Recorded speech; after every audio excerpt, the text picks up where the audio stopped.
విక్రమ్ రాధని తీసుకొని వాళ్ళ ఇంటికి వస్తాడు. దాంతో అక్కడ ఉన్న రాధ, విక్రమ్ వాళ్ళిద్దరూ కూడా గుమ్మం బయటే నిలబడి ఉంటారు. ఇక అది చూసి అక్కడ ఉన్న దమయంతి రాధ దగ్గరకు వచ్చి ఇలా అంటూ ఉంటుంది. ఎవరైనా సరే కొత్తగా పెళ్లి చేసుకుని ఇంటికి వస్తే హారతి ఇచ్చి బొట్టు పెట్టి లోపలికి తీసుకుని వస్తారు. కానీ నీకు ఆ విలువ లేదు. నీకు అంత గౌరవం ఎవరు అసలు నీకు ఈ ఇంట్లో విలువ లేదు. నువ్వు ఈ ఇంట్లో రావడానికి వీల్లేదు. నువ్వు ఈ ఇంట్లోకి వచ్చావు అంటే మర్యాదగా ఉండదు అని చెప్పి దమయంతి రాధని అందరి ముందు అవమానిస్తుంది. దాంతో అక్కడ ఉన్న రాధ ఏడ్చుకుంటూ ఉంటుంది.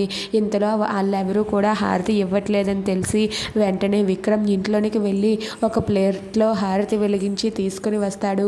ఇక అది చూసి దమయంతి వాళ్ళ ఫ్యామిలీ మెంబర్స్ అందరూ కూడా ఒక్కసారిగా షాక్ అవుతారు.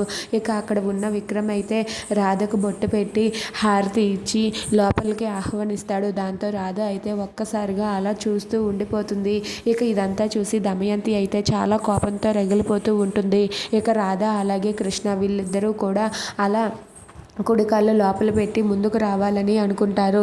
ఇక అక్కడ ఉన్న కృష్ణ అయితే ఆ రాధకి హారతి ఇచ్చి లోపలికి రమ్మంటాడు. ఇక రాధ అలాగే విక్రమ్, కృష్ణ వీళ్ళిద్దరూ కూడా కలిసి కుడికాళ్ళు లోపల పెట్టి లోపలికి వస్తూ ఉంటారు. ఇక అది చూసి అక్కడ ఉన్న ప్రియ అయితే ఏంటి మమ్మీ ఇది అని చెప్పి దమయంతితో అంటుంది. దాంతో దమయంతి ఏమీ చెయ్యలేక మౌనంగా ఉండిపోతుంది.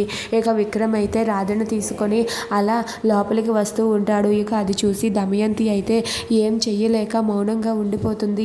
దీన్ని ఎలాగైనా సరే నేను దీన్ని ఒక ఆట ఆడుకుంటాను, చూస్తూ ఉండు, దానంతలా అదే ఇల్లు వదిలి వెళ్ళిపోతుంది అని చెప్పి అంటుంది.